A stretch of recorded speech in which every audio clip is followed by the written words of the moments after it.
From the earliest days of Western settlement, Western expansion, there's been a romantic and mythic quality about it. From the very beginning, people were writing books about it, writing stories, writing plays about it, bringing back photographs and paintings to be devoured by people in the East who were just hungry for knowledge about what was out West, what was it like, what were the inhabitants like.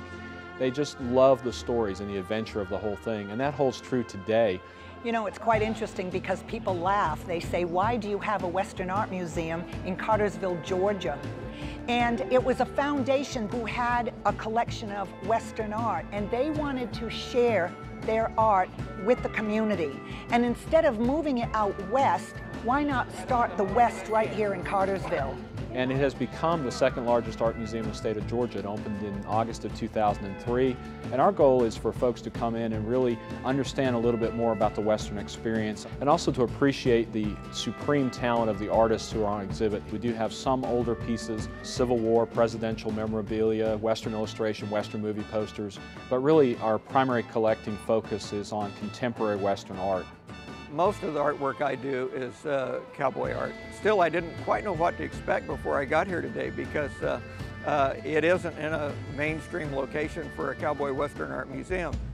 They have a wonderful permanent art collection, and when I got here I was just overwhelmed. The bronze that I did that they're going to be unveiling today was in front of our gallery in Scottsdale, Arizona, and that's where Seth saw it. You can tell just by looking at the piece that the horse is cold, the rider's cold. You get cold just looking at it. And that's the kind of emotion that you really get from a lot of Western art. It really is just there to be taken in from an artistic standpoint, but also tells a great story.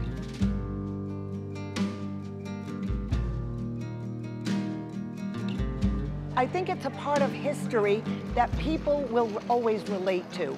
And unlike myself, where I grew up with the Virginian and the Ponderosa and the Little House on the Prairie, the kids come in here really touching on a subject that they're not familiar with.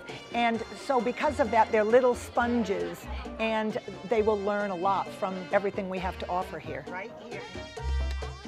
One of the founding goals of the museum was to have this be a place where things happen, not just where things hang on the wall. And we try to really make these events as fun as possible for families to come out, enjoy the event itself, but also maybe learn a little bit about the West and about art, and to put the collections here at the Booth Museum into context to better understand the Western American experience. North Georgia was a frontier area. There is a very Western style story to be told here, and the artwork and the programming that we do can resonate with so many people regardless of where they live.